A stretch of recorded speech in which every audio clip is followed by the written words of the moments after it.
ഭാരതാംബ വിവാദം അത് മനഃപൂർവ്വം ആളിക്കത്തിക്കുന്നതല്ലേ?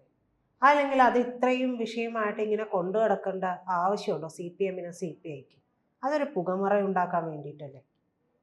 അത് രണ്ട് വശവും നോക്കുമ്പോൾ നമുക്കതൊരു മനഃപൂർവ്വം പുകമറ ഉണ്ടാക്കിയതല്ലേ എന്ന് രണ്ട് വശത്ത് ചിന്തിക്കുമ്പോഴും നമുക്ക് ചിന്തിക്കാൻ പറ്റും. പക്ഷേ ഇതിൽ മെയിനായിട്ട് നമുക്ക് പറയാൻ കഴിയുന്നത് സർക്കാർ കാണിക്കുന്ന ആ ഒരു ഇത് തന്നെയാണ്. കാര്യം ഈ CPM-ന്റെ വിവാദം എന്ന് പറയുന്ന ഒരു ഗൂഢതന്ത്രം തന്നെയാണോ എന്ന് നമ്മൾ പെരിഫറലായിട്ട് ചിന്തിക്കുമ്പോൾ പറ്റും. നമ്മൾ പല സിനിമകളിലും അത് കണ്ടിട്ടുള്ളത്, നടക്കുന്ന കാര്യമായിട്ടാണ് സിനിമകളിലൊക്കെ കണ്ടിട്ടുള്ളത്. ഒരു വലിയ സംഭവത്തിനെ മറച്ചു വെക്കാനായി മറ്റൊരു സംഭവം എടുത്തിടുക എന്നുള്ളത്. അതായത് നിലമ്പൂരിലെ ഉപതെരഞ്ഞെടുപ്പ് പ്രഖ്യാപിച്ചു. ആ നിലമ്പൂരിലെ ഉപതെരഞ്ഞെടുപ്പ് പ്രഖ്യാപിച്ചപ്പോൾ അതിനെ മറയ്ക്കാൻ വേണ്ടിയിട്ടാണ് ഈ കാണുന്ന പരിപാടികൾ, അതായത് രാജ്ഭവനിൽ നടന്ന ഒരു പരിപാടിക്ക് ഭാരതാംബയുടെ ചിത്രം എന്ന് പറയുന്ന ഒരു സാങ്കല്പിക ചിത്രമാണ്. ഭാരതാംബയെ നമ്മൾ ഒരു സാങ്കല്പിക കഥാപാത്രമാക്കിക്കൊണ്ട് അതിനെ നമ്മളങ്ങനെ, അത് രവീന്ദ്രനാഥ ടാഗോറാണ് ആ ഭാരതാംബയുടെ ചിത്രം തന്നെ വരച്ചത്. ആ ചിത്രത്തിന് മുൻപിൽ ഗാന്ധി നിലവിളക്ക് കൊളുത്തുന്ന ഒരു ചിത്രം ഉണ്ട്. അപ്പോൾ അത് അങ്ങനെയൊക്കെ ഉള്ളപ്പോഴത്തേക്ക് ഇങ്ങനെ ഒരു നിലമ്പൂർ ഉപതെരഞ്ഞെടുപ്പിന്റെ പശ്ചാത്തലത്തിൽ ഉണ്ടായിരിക്കുന്ന പ്രശ്നങ്ങളൊക്കെ തന്നെ മാറ്റിമറിക്കാൻ, അതായത് നിലമ്പൂർ ഉപതെരഞ്ഞെടുപ്പുമായി ബന്ധപ്പെട്ട് ഉണ്ടായിരിക്കുന്ന പ്രശ്നങ്ങൾ ഏതൊക്കെയാണ്? വീണ വിജയന്റെ പ്രശ്നം, KM-RL മാസപ്പടി, സ്വർണ്ണക്കള്ളക്കടത്ത്, പോലീസ് ലോബി, വനം വകുപ്പിന്റെ മരം പിന്നെ കടത്തല്, മലപ്പുറം മുഴുവൻ രാജ്യവിരുദ്ധ പ്രവർത്തനത്തിൽ ഏർപ്പെടുന്നു എന്ന് മുഖ്യമന്ത്രി പറഞ്ഞത്.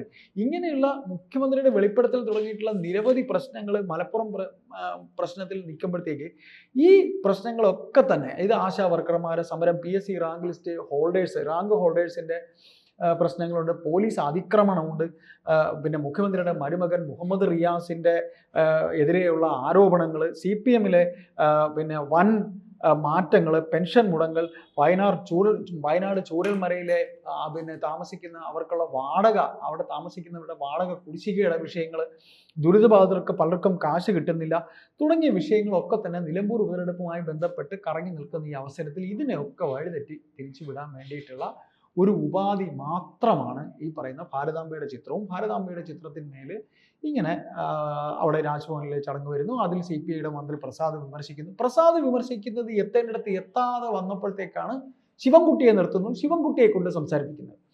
ഇത് ഇങ്ങനെ അത് ദിവസങ്ങളോളം, അതായത് ഈ പറയുന്ന P പ്രസാദിന്റെ വിഷയം ദിവസങ്ങളോളം നീട്ടിക്കൊണ്ടുപോയി. ഈ നിലമ്പൂരിലെ തോൽവിക്ക് ശേഷം അത് ദിവസങ്ങളോളം നീട്ടിക്കൊണ്ടുപോയിട്ട് പിന്നെയും അത് ആളിക്കത്തിക്കാനായിട്ടാണ് ശിവൻകുട്ടിയെ കൊണ്ട് ഇവർ പ്രസ്താവന നടത്തിച്ചത്. എന്നിട്ട് ഈ പറയുന്ന രീതിയിൽ അത് എന്നിട്ട് എവിടെ എത്തി? അതിനുശേഷം വീണ്ടും നമ്മൾ സംസാരത്തിൽ തുടക്കത്തിൽ പറഞ്ഞ പോലെ തന്നെ ഗവർണർ ഇതിനെ ഒന്ന് ആളിക്കത്തിക്കാനായി, ഗവർണർക്കും ചൂടായി, ഗവർണറും ഇതിനെ ചൂടായി സംസാരിച്ചു. ഗവർണർ രാജ്ഭവനിലെ പരിപാടിക്ക് ഗവർണർ വീണ്ടും ചിത്രം കൊണ്ടുവച്ചു. അപ്പോൾ നമ്മളിവിടെ ചോദിക്കുന്ന ഒരു ചോദ്യം, സാധാരണക്കാരായിട്ടുള്ള രാഷ്ട്രീയ നിരീക്ഷകർ ചോദിച്ചു പോകുന്ന ഒരു ചോദ്യം, ഈ പറയുന്ന ഭാരതാംബയുടെ ചിത്രം നിങ്ങൾ വെക്കുന്നതിൽ നിങ്ങൾക്ക് ഇതാണെങ്കിൽ നിങ്ങൾ ഒരു കാര്യം ചെയ്തോളൂ, ഇതിൽ ഒട്ടിരിക്കുന്ന കാവി തുണിയാണോ നിങ്ങളുടെ വിഷയം എന്നുണ്ടെങ്കിൽ നിങ്ങൾ ഇനി മറ്റേ ചെങ്കൊടി കൊണ്ട് നിങ്ങൾ പുതപ്പിച്ചോ. ചെങ്കൊടി കൊണ്ട് പുതപ്പിച്ച പ്രശ്നം തീരുന്നുണ്ടെങ്കിൽ പുതപ്പിച്ചോ.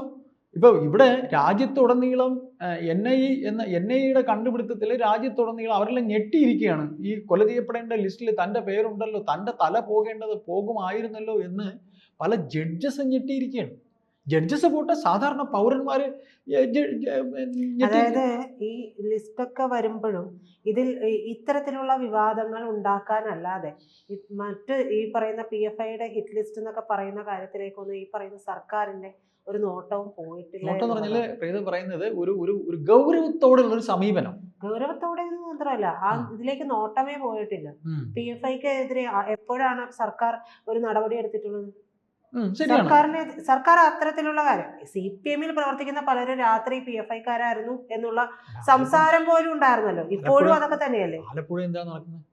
ആരുടെയൊക്കെ സഹായത്തോടെയാണ് പല സ്ഥലങ്ങളിലും ഭരണം നിലനിർത്തുന്നത്. അപ്പൊ അത്തരത്തിലുള്ള കാര്യങ്ങൾ പോകില്ല പല പഞ്ചായത്തിലും. അതെ, അപ്പൊ അത്തരത്തിലുള്ള കാര്യങ്ങളൊക്കെ വരുമ്പോ ഈ പറയുന്ന ഭാരതാംബയെ കാണുമ്പോൾ സർക്കാരിനായാലും ചൊറിയും. കാരണം സർക്കാരിനെ ചൊറിയുന്നത് ഒരുപക്ഷെ സർക്കാരിന്റെ സ്വന്തം ചൊറിച്ചിലായിരിക്കൂല, മറ്റുള്ളവർക്ക് വേണ്ടിയുള്ള ചൊറിച്ചിലായിരിക്കാനുള്ള സാധ്യതയുണ്ട്. അതായത് ഹമാസിന്റെ കൊടി ഇട്ട് കഴിഞ്ഞാൽ ചൊറിച്ചിൽ തീരും.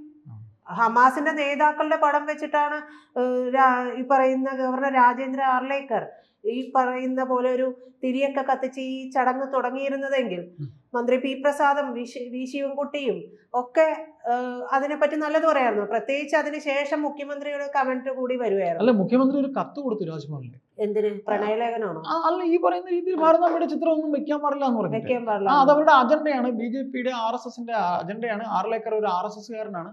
ആർലേക്കർ എന്തിന് ഇങ്ങനെ ചിത്രമൊക്കെ വെക്കുന്നു എന്ന് വെച്ചിട്ട് ഗവർണർക്ക് ഒരു കത്ത് മുഖ്യമന്ത്രിയുടെ ഓഫീസിൽ നിന്ന് പോയിരുന്നു. ആ കത്ത് എവിടെ കൊണ്ട് ഇട്ടു എന്നുള്ളത് നമ്മൾ നോക്കേണ്ടത്. അതറിയില്ല. പക്ഷെ ഇത് വേറൊരു കാര്യമുണ്ട്. നമ്മൾ ഈ പറഞ്ഞ പോലെ ഇന്ന് വരെ ഒരു ഗവർണറും അല്ലെങ്കിൽ വേറെ ആരും ഇവിടെ ഭാരതാംബയുടെ ചിത്രം RSSന്റെ ശാഖയിലല്ലാതെ വെച്ചിട്ടില്ല. നമ്മൾ ആ വസ്തുത കൂടെ പറയണം. അത് വെക്കണം എന്നല്ല നമ്മൾ സംസാരിക്കുന്നത്. നമ്മളത് വെക്കണമെന്നോ അതിൽ കാവിക്കൊടി പുതപ്പിക്കണമെന്നോ അല്ലെങ്കിൽ മറ്റൊരു കൂടി പുതപ്പിക്കണമെന്നോ ഹമാസിന്റെ കൂടി വെക്കണമെന്നോ അല്ല നമ്മൾ ഈ സംസാരിക്കുന്നത്. ഈ ഭാരതാംബ എന്ന് പറയുമ്പോൾ എന്തുകൊണ്ടാണ് ഇത്ര നെഞ്ചുവേദന എടുക്കുന്നത് എല്ലാവർക്കും? അല്ല, ഭാരതാംബ എന്ന് പറയുമ്പോൾ നാളിതുവരെ നമ്മൾ കണ്ടിട്ടുള്ളത് ഈ RSSന്റെ ശാഖയിലും RSSന്റെ മറ്റു പരിപാടികളും. RSSന്റെ ശാഖയിൽ ഭാരതാംബയെ വെച്ചതുകൊണ്ട് RSSന്റെ മാത്രമാണോ ഭാരതാംബ? അല്ല, ഭാരതാംബ നമ്മുടെ എല്ലാവരുടെയുമാണ്. പക്ഷെ ഒരു സർക്കാരിന്റെ പൊതുപരിപാടിയിൽ എന്തിനാ? അത് ഇത്രയും നാൾ നമ്മൾ കണ്ട് ശീലിച്ചത് RSSലായിരുന്നു എന്നുള്ളത് കൊണ്ടാണ്. അപ്പൊ ശീലം മാറ്റാൻ വേണ്ടിയിട്ടാണോ? ശീലം മാറ്റുന്നതിൽ എന്താണ്? നല്ല ശീലം ഉണ്ടെങ്കിൽ മാറ്റുന്നതിൽ എന്താണ് പ്രശ്നം? മോശം ശീലം തുടർന്നു കൊണ്ടുപോകണമെന്നുണ്ടോ? ഏതായാലും ശീലം മാറ്റാനായിട്ടാണ് ഗവർണർ ഇറങ്ങി എന്നുണ്ടെങ്കിൽ അത് പ്രീതയുടെ പക്ഷത്തു നിന്നുള്ള വാദമാണ്. അല്ല, ഞാൻ നിഷ്പക്ഷമായിട്ട് തന്നെയാണ്. ഞാനൊരു കാര്യം പറയുമ്പോഴേക്കും അത് ഞാനൊരു പക്ഷം ചേർന്നു എന്നുള്ളതല്ല. ഭാരതാംബയുടെ ചിത്രത്തിന് മുമ്പിൽ ഗാന്ധി വരെ വന്നിട്ട് ഒരു നിലവിളക്ക് കൊളുത്തിയിട്ടുണ്ടെങ്കിൽ ആ ഭാരതാംബ എന്ന് പറയുന്നത് നമ്മുടെ മാതൃരാജ്യത്തിനെ പ്രതിനിധീകരിക്കുന്നതാണ്. അതല്ലാതെ ഒരു പക്ഷത്തിന് വേണ്ടി ഉണ്ടാക്കിയിട്ടുള്ളതല്ല. ടാഗോറാണ് അത് വരച്ചതെന്ന് പറയുന്നത് അല്ലെ? അങ്ങനെയാണെങ്കിൽ അദ്ദേഹത്തിന് ജ്യേഷ്ഠനോ മറ്റോ ആണ് വരച്ചിരിക്കുന്നത്. എന്തായാലും ആ ഒരു ചിത്രം വരയ്ക്കുമ്പോൾ ഇന്ന ആൾക്കിരിക്കട്ടെ ഭാരതാംബ എന്ന് പറഞ്ഞിട്ടാണോ വരച്ചിട്ടുണ്ടാവും? അതായിരിക്കില്ല. അപ്പൊ അതിനു മുൻപും ഞാൻ കേട്ടതനുസരിച്ചിട്ട് അതിനു മുമ്പും അവിടെ രാജ്ഭവനിലൊക്കെ ഭാരതാംബയുടെ ചിത്രമുണ്ടായിരുന്നു. അത് ഇങ്ങോട്ട് നീക്കി വെച്ചു. അത് വേണമെങ്കിൽ വെക്കാതിരിക്കാമായിരുന്നു. അതൊരു ഓപ്ഷൻ തന്നെയാണ്, ഇല്ല എന്നല്ല ഞാൻ പറയുന്നത്. പക്ഷേ ഈ ഭാരതാംബ എന്നങ്ങ് പറയുമ്പോഴേക്കും അത് RSS ആണ്, അത് BJP ആണ് എന്ന് പറയുന്നത് അത് അടിച്ചേൽപ്പിക്കലല്ലേ? അല്ല, അത് ഈ പറയുന്ന പോലെ ഇവര് ഇതുവരെ ഈ CPM പറയുന്ന കാര്യങ്ങളൊന്നും അടിച്ചേൽപ്പിക്കലല്ല. RSSന്റെ കാര്യങ്ങൾ എങ്ങനെയാണ്? കോൺഗ്രസ് എതിർത്ത് കഴിഞ്ഞു. അല്ല, കോൺഗ്രസും CPM എതിർത്ത് കഴിഞ്ഞിട്ടുണ്ടെങ്കിൽ അതല്ല RSSന്റെ മാത്രമായി മാറുന്നുണ്ടോ? RSS പറയുന്നത് മാത്രം അടിച്ചേൽപ്പിക്കലായി മാറുന്നുള്ളൂ. ഇല്ല, ഇവര് പറയുന്നത് അടിച്ചേൽപ്പിക്കലല്ലേ? അല്ല, ഇവര് പറയുന്ന അടിച്ചേൽപ്പിക്കലല്ല. അല്ല, അങ്ങനെയല്ല, അടിച്ചേൽപ്പിക്കലല്ല. RSS പറയുന്നത് മാത്രം അടിച്ചേൽപ്പിക്കലാണ്, ഇവർ പറയുന്ന അടിച്ചേൽപ്പിക്കലല്ല എന്നും ഞാൻ സമ്മതിക്കുന്നില്ല. രണ്ടും ഞാൻ അടിച്ചേൽപ്പിക്കലാണെന്ന് പറയുന്നില്ല.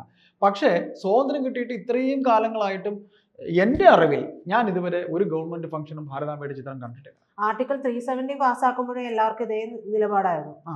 അത് മാറ്റിയപ്പോ അതെന്താണ്? അത് മാറ്റിയപ്പോൾ എന്ത് സംഭവിച്ചു? അവിടെ ഉണ്ടായിരുന്ന ഭീകരവാദികൾക്ക് എന്ത് സംഭവിച്ചു? കാശ്മീരിലെ വിഷയമാണ്. അവിടുത്തെ വിഷയത്തിന് അത് കാശ്മീരിലെ വിഷയമായിട്ട് ചുരുക്കി കാണരുത്. ഇത്തരത്തിൽ തന്നെയല്ലേ ഒരു മാറ്റം കൊണ്ടുവരാൻ പറ്റുന്നത്. അല്ല, ഇത് നിങ്ങൾ ആർട്ടിക്കിൾ പറയുന്ന പോലെ ഒരു ശരി നിയമമായിട്ട് വരട്ടെ, നിയമമായിട്ട് കൊണ്ടുവരട്ടെ, നിയമമായി കൊണ്ടുവന്ന് വെക്കട്ടെ. ഇതിപ്പോ ഒരു സുപ്രഭാതത്തിൽ കൊണ്ടുവെക്കുമ്പോൾ അത് രാഷ്ട്രീയം വരിക തന്നെ ചെയ്യും. കാര്യം ഇവർ രാഷ്ട്രീയം ആക്കുന്നത് ആരാണ്? ഒരു പ്രശ്നവുമില്ല. ഞാൻ ചോദിക്കട്ടെ, ഇപ്പൊ ഹമാസിന്റെ കാര്യം പറഞ്ഞു. ഹമാസിന്റെ നേതാക്കളുടെ ചിത്രം കൊണ്ടെന്ന് വെച്ചപ്പോൾ എന്തുകൊണ്ടാണ് അതൊരു അടിച്ചേൽപ്പിക്കലായിട്ടോ അത് നമുക്ക് ചേരുന്നതല്ല, അത് ഭീകരരായിരുന്നു എന്നുള്ള കാര്യത്തിലേക്ക് പോകാതിരുന്നത്? അല്ല, ഹമാസിന്റെ വിഷയത്തിൽ ഇവിടെ നമ്മളിപ്പോൾ കഴിഞ്ഞ കുറച്ച് നാളുകളായി കേട്ടുകൊണ്ടിരുന്നത് ഈ പറയുന്ന ഹമാസിലെ ആൾക്കാർ പട്ടിണി കിടന്ന് മരിക്കുന്നു. അമ്പലങ്ങളിൽ കൊണ്ടുവന്ന് CPMന്റെ കൊടി പാറിച്ചു, അതിന്റെ ഗാനമേള നടത്തി. അതാരാണ് കൊടുത്തത്? ആനപ്പുറത്ത് മറ്റേ ഇയാളുടെ അവരുടെ CPMന്റെ ആരുടെ ഇതാണ് വെച്ചാൽ ആനപ്പുറത്ത് നമ്മുടെ ദൈവത്തിന്റെ പടത്തിനൊപ്പം വെച്ചല്ലോ.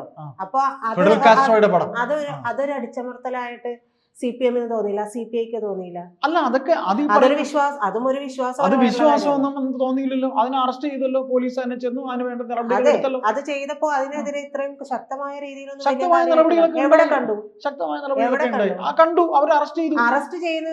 ഞാൻ ചോദിക്കട്ടെ, കാസർഗോഡ് മുതൽ അങ്ങ് പാറശാല വരെ നീണ്ടു കിടക്കുന്ന സ്ഥലങ്ങളിലെല്ലാം ഇത്തരത്തിലുള്ള കാര്യങ്ങൾ ഉണ്ടാകുന്നുണ്ട്. അത് ഒറ്റപ്പെട്ട സംഭവമാണ്. ഒറ്റപ്പെട്ട സംഭവമാക്കുകയും ഈ ഒരു വിഷയം ഭാരതാംബയെ അവിടെ നിന്ന് എടുത്തു വെച്ചപ്പോൾ അത് വലിയ വിവാദമാക്കുകയും ചെയ്യുകയാണ്. അല്ല, ആ സംഭവം ഉണ്ടായത് പാർട്ടി സഖാക്കൾ അസ്ഥി പിടിച്ച സഖാക്കളുള്ള കണ്ണൂരും കാസർഗോഡും മാത്രമേ ഉള്ളൂ. ഇവിടെ ബാലരാമപുരത്ത് നിങ്ങൾ കണ്ടോ? തിരുവനന്തപുരത്ത് ഒരിടത്തും ഉണ്ടായിട്ടില്ലേ?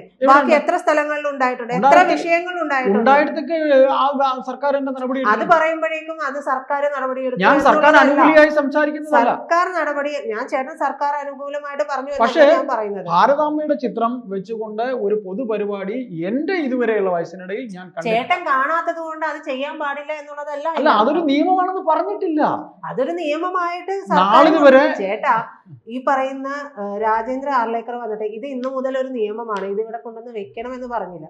ആ ഒരു വിഷയം സത്യത്തിൽ അവിടെ തീർന്നു പോകുമായിരുന്നു. അവിടെ തീർന്നു പോകും. അവര് തന്നെ പബ്ലിസിറ്റി ഉണ്ടാക്കി കൊടുത്തു. ഈ പബ്ലിസിറ്റി ഇത്രയും ഉണ്ടാക്കിയത് CPI-യും CPM-ഉം ആണ്.